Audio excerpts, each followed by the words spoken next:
Good morning, SI. My name is Grace and this is Jolie, and we are sophomores and members of JAG, the Jewish Affinity Group here at SI. Passover begins at sundown tomorrow and is one of the most central holidays to Jewish life and history. Passover is celebrated for 8 days. Lighting the candles, blessing children, sanctifying the day over wine or grape juice, and eating matzah are the rituals by which we mark the start of the holiday. More widely observed than any other holiday, Passover celebrates a biblical account of the Israelites' redemption and escape from 400 years of Egyptian slavery. The holiday includes gathering with friends and family and reading from a book called the Haggadah, which means telling, containing the order of prayers, rituals, readings, and songs. The Haggadah helps us retell the events of the Exodus, so that each generation may learn and remember the great lessons of the story, the blessing of freedom, and the reminder that since we were once slaves and were freed, it is our responsibility to work for freedom for all people everywhere. The main observations of this holiday center around a special dinner at home called the Seder, which includes a festive meal, the prohibition on eating chametz, which is leavened bread products, and the eating of matzah, which is unleavened bread. Leavened and fermented grain products are prohibited to commemorate our freedom from the Egyptian slavery, because when Jews escaped from Egypt, led by Moses, they did not have time to let their breads rise before going into the desert.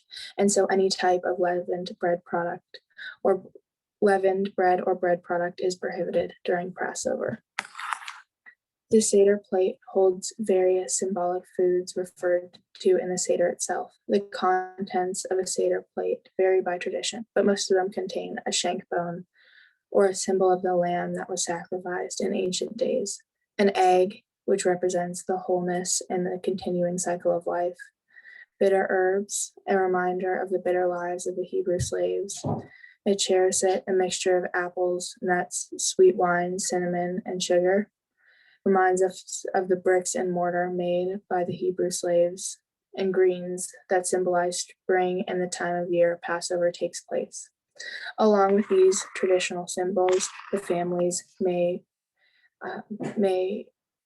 include a cup of Miriam, a special goblet filled with water, on the holiday table. This symbol honors Miriam, the sister of Moses, who played a vital role in the history of our people.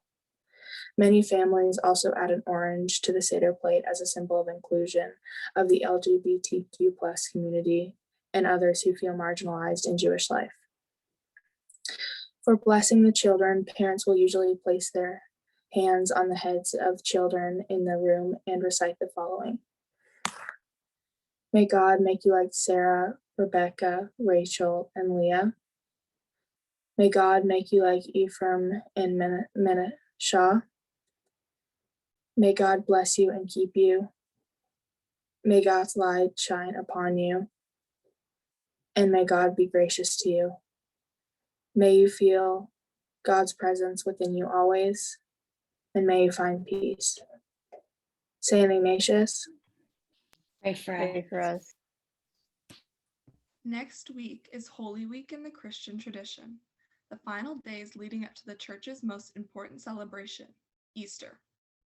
Instead of the originally scheduled prayer service Tuesday and fifth period, each of the 7 periods next Monday and Tuesday will begin with a 3 to 5 minute recorded prayer, just like for morning prayer.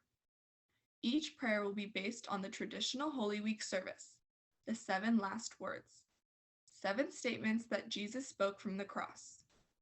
Each period will begin with a video of a student-led perspective on each of these moments from the Christian scriptures. Tuesday will instead begin with X period before 5th period, replacing the originally scheduled Holy Week prayer service. Don't forget, we are all remote digitally learning next Monday and Tuesday, and break begins Wednesday. We want to wish the following students a happy birthday today: Junior Alexa B. and sophomore Antonia P. May you both have a wonderful birthday. Now to close, let's all wave and say, Good morning, Bye. Bye.